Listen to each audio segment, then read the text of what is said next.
Well, we got Tyler joining. Does some great work for the Minnesota Vikings, and we had him on early in the year. And Tyler brought the heat.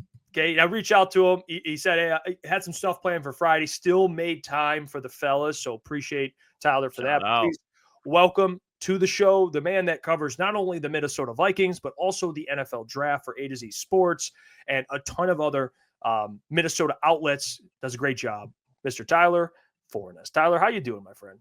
Gentlemen, I'm good. Got me some hot pot, and now I'm ready to talk about this incredible game. This is arguably the biggest regular season game in the history of the National Football League. There have never been more stakes in one single game than we're getting on Sunday night, and it's pretty special. I mean, Tyler, it's the last time we talked earlier in the season, the Lions and Vikings squared off. Is a great game, and it seems like now it's like they haven't both missed a beat. They're both two of the best teams in the NFL, quite frankly, and the NFC, of course, battling for the number one seed. What's kind of been your impression? And obviously, you talk to a lot of Vikings fans, and you know it better than we do. What's kind of the feeling going into this game from an outside perspective on just the matchup, but also the Lions, how they look with all the injuries? How does an average Vikings fan and Vikings media look at the Lions right now, how they're playing? Well, you have to be worried about the offense, and I really don't think there's any way about it. It doesn't matter how good your defense is. That offense knows how to score points, and it knows how to do it in a variety of ways. It kind of reminds me of a modern day explosive version of a triple option offense where you have to find different ways to get guys the football. They do it creatively, and they exploit like the defense over pursuing and losing control. And Ben Johnson does such a great job of calling different varieties of plays. The trick plays, it feels like we're being gaslit because he's just creative all the time, but we're not, because every trick play has a meaning. It has a rhyme or reason to be there. So it's not being creative just to be creative. It's being creative with intent. And I think that's what separates Ben Johnson apart from other offensive coordinators who just like to be creative, like a Lincoln Riley at USC who just wants to draw up creative plays and doesn't really want to coach football. That's kind of the vibe I get from him. Ben Johnson is creative and it works. It's applicable. It helps elevate this offense to a different level. And it like coming from a defensive perspective, it's kind of scary because you really don't know what they're going to do and how they're going to accomplish it. They find things on film from previous games, like the Jamir Gibbs and Jared Goff fumble, and they just ran a leak to Sam Laporta. Like that kind of stuff, it's brilliant. And you have to be really weary of that. And not only that, you have to just be weary of them standing you up and be like, hey, we're just going to beat your ass with the power run game and just run the ball right down your throat. It's such an interesting collection of ideas and principles that Ben Johnson brings to the table. And from a defense perspective, it's scary. The Lions defense right now, I'm not scared of it at all. And it's only because of the injuries. I'm not worried about the cornerback situation with guys like Justin Jefferson and Jordan Addison. And then you have TJ Hawkinson. If Anzalone plays, I do think that there's a sense here that he's going to be able to control Hawkinson enough in the middle of the field to where, hey, that's going to ease the pressure for the cornerbacks because, hey, we got this locked down. Now we just can focus on those guys.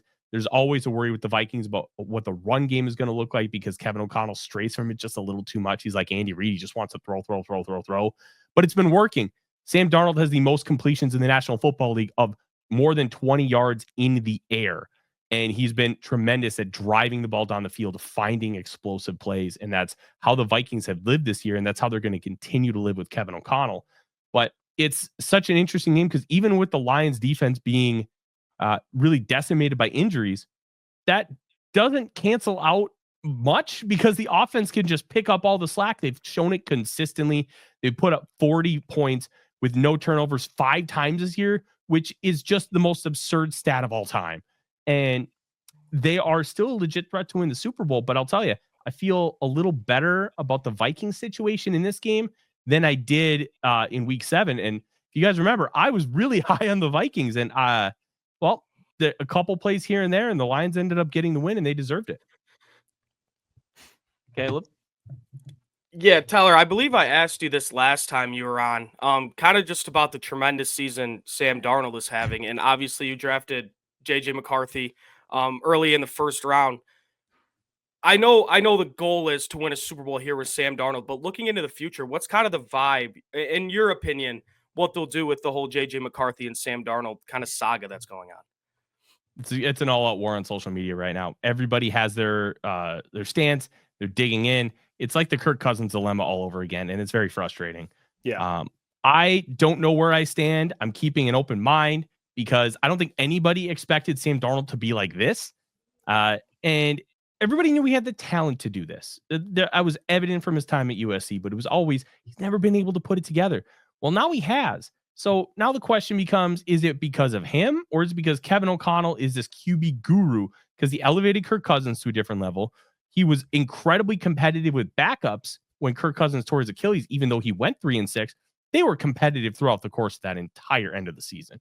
And now you have Sam Darnold. Well, if he's this QB guru, why don't you just give it to J.J. McCarthy and you don't have to worry about paying a guy big bucks? But the one thing I always propose to people is Sam Darnold is what you wanted J.J. McCarthy to become.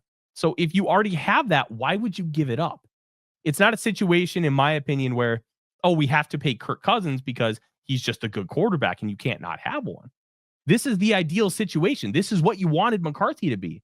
So why would you give that up for the idea that J.J. McCarthy can still get there? And I think that's the interesting dilemma, because then you start talking about the money. And then if you can't make the money work, well, then you have J.J. McCarthy waiting in the wings. You don't have to worry about it. I related to the 2004 San Diego Chargers. Drew Brees is going in his 4th year. He just had his replacement drafted at 4th overall. They had the first overall pick, but the Eli Manning situation. And then Drew Brees wins the job in camp and has a Pro Bowl season. So they're like, okay, well, what do we do? They franchise tagged him, which was 16.99% of the cap based on my guessing based on how the contracts were structured. And if the Vikings franchise Sam Darnold, it'd be 17.5% of the cap. So it would be doable in that sense. But it's such an interesting discussion because it's all centered on money. Because if it wasn't, I think you just rock with Darnold because he's 27 years old. He's not like a 34-year-old guy. We're not talking about Andy Dalton here. We're talking about a guy who's never had his potential reached. And here we are. It's here. We're seeing it with our own eyes. And he, in my opinion, vaulted himself into the MVP discussion. I think he's probably going to finish like 5th or 6th.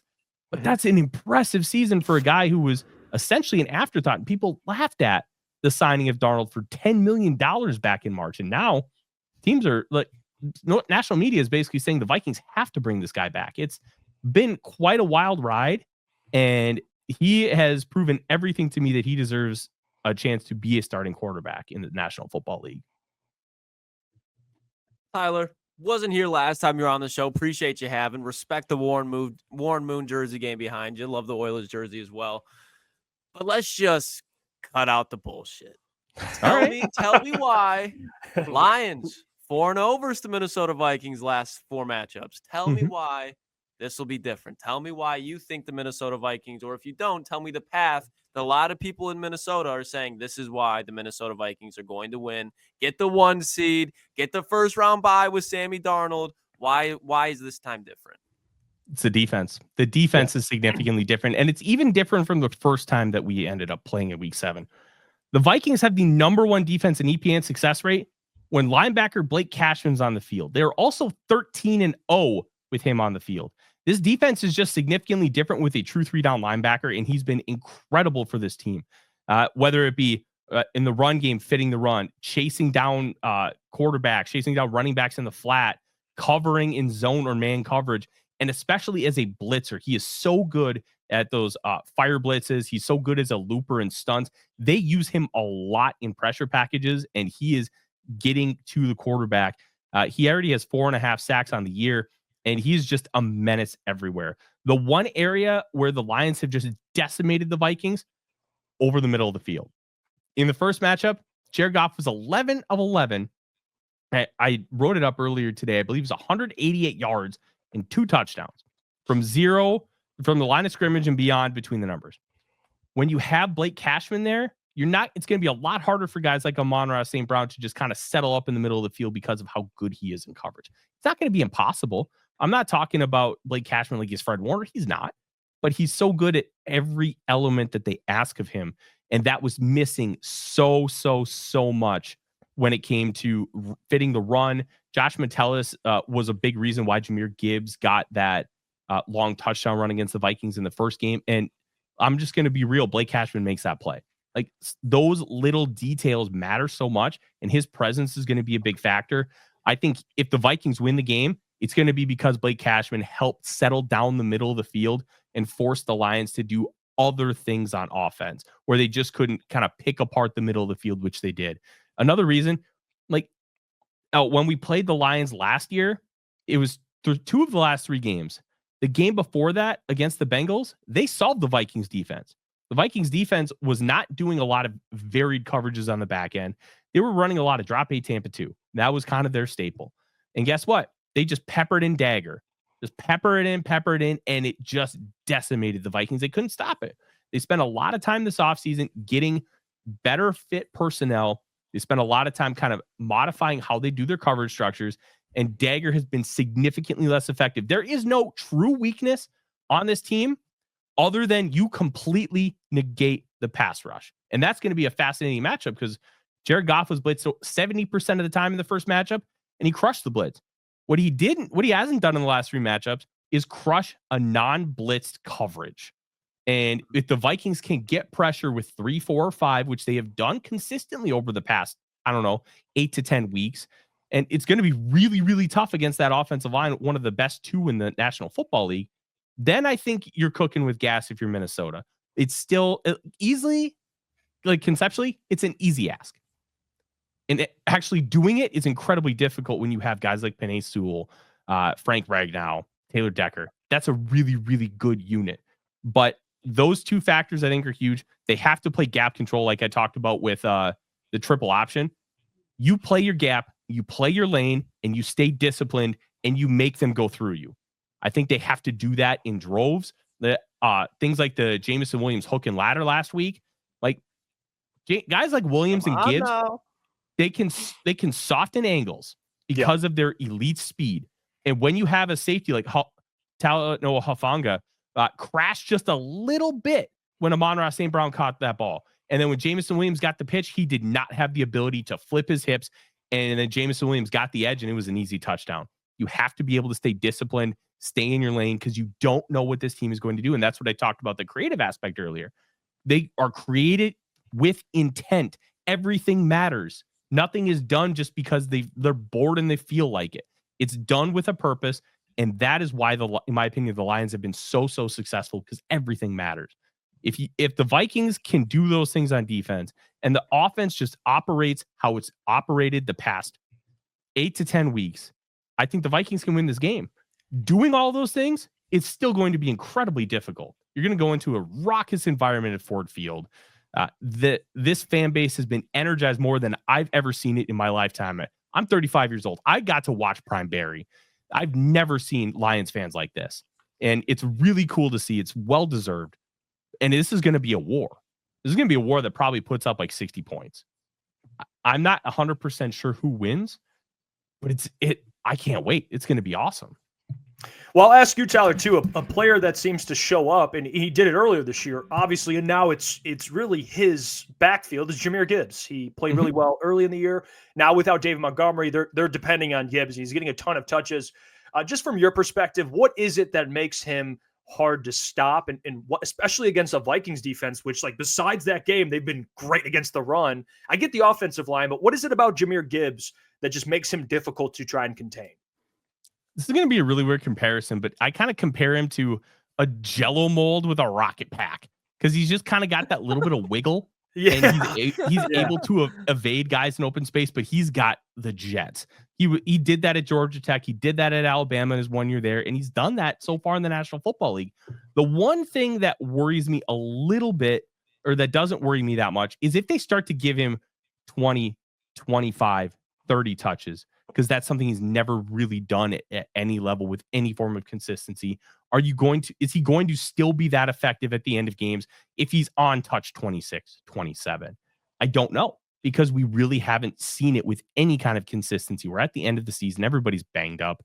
Nobody's healthy. They could say, oh, we're healthy, we're ready to go. The Vikings are one of the healthiest teams in the National Football League. They're beat to crap. Everybody is. It's the NFL. So how is that going to impact the more you give him the ball? Because I think they've been so smart in giving him a limited amount of touches. Not limited as in they're only giving him like 8 to 10. Limiting it as far as he's not getting this massive workload. So you're still seeing that explosive burst that you saw last week against San Francisco. How is that going to change if they, in this huge game, they give him 28, 30 touches? Some guys thrive on it. Some guys don't. What is Jamir Gibbs' thing going to be? Is he going to be the guy that turns into Adrian Peterson, or is he going to slow down? I don't know. And I think that could be a huge X factor here too if they end up giving him that many touches, because I have not seen him get that many touches with any kind of consistency throughout the entirety of the last 5 years. That could be a huge thing. But look, if he can soften edges and he can juke a couple guys in open space, like that's pretty scary. And they do a great job of getting the ball in the screen game. He's got great vision and maneuvers around offensive linemen, and he's very patient with setting up those blocks. Like, he's a true weapon. And from my understanding, Quayshawn Momentum loved him and they were considering taking Jamir Gibbs. So like there's a true respect from this organization about what he can do. All right. Again, just cutting the BS out here, Tyler. I know you said you were unsure. If you had to pick, I know it's a couple days out, Sunday nights, what? 2 nights away now? 2 nights. If you had to pick a score prediction to decide who wins the NFC, and not only that, the NFC North, what's your score prediction for Sunday night? It's a very difficult one. I went back and forth on this, and yesterday for A to Z Sports, we released all the NFC North beat guys broke down the game, because if other than yourself, the people that know you the best are the people that cover you twice a year. Right. So we talked to everybody, and it was split 2-2. Who is going to win this game? And everybody had different reasons why. I ended up leaning the Vikings 31-26 because the two biggest impacts, I think, of this game from a Vikings perspective are going to be TJ Hawkinson and Blake Cashman. They were not there first to go around. And the defense for the Lions is as decimated as it is. The offensive line for the Vikings has the 3rd best pass block win rate in the National Football League. They are playing at an extremely high level right now for what Sam Darnold is. They like to find those explosives. They have the 3rd highest time to throw rate at 3.08 seconds, but it hasn't mattered because he's so good at maneuvering the pocket. I haven't seen a guy this good at maneuvering the pocket since Brady. And I don't know if he can continue this throughout the rest of his life, but it's just been impeccable to watch. They're finding explosives. They're playing extremely well on defense. Like, people can look at the Packers score 27-25. That was a slaughter until 8 minutes left. Jordan Love had 60 passing yards with 8 minutes to go in that football game. It was just brutal. But I think this is going to be a war. If this ended up flipping, it would not shock me, because this Lions team is scary. It's really good. But I really do believe, because of the weaknesses that the Vikings showed in the first game, having Blake Cashman and TJ Hawkinson will end up being the difference, considering the Lions' injuries. I think if the Lions were 50% healthier on defense, just give them 2 or 3 guys, right, I think I'd lean the Lions' way. Yeah, and Tyler, I want to say, one, I appreciate you for joining, but 2, man, you always bring it, and I respect it. This is the first time I met you early in the year. You're very bright, very smart. Keep up the great work. Follow him, actually, on X. You see the at there, at The Real Forno. And, of course, even if you're a Lions fan, it's good to keep in touch with what's going on in the NFC North. So give him a follow. Yeah. Tyler, appreciate you taking the time to join tonight, even though you had some plans. So we appreciate it a ton, and good luck this weekend. Hey, much appreciated. Good luck to you guys as well. Whoever wins, it'll be well-deserved. Yeah, no doubt about it. There you go. Tyler Forness, check him out, of course, covering the Vikings and for A to Z Sports. Does a great job there. So, Tyler, we will talk to him. He, again, every time he joins, man, he enlightens the fellas. Hey, what's going on there? It's Jeff Iafrate. Appreciate you for finishing the video. You can check out one of the videos here suggested, or show support by commenting, liking, and subscribing. And buy your merchandise, officialctsports.com.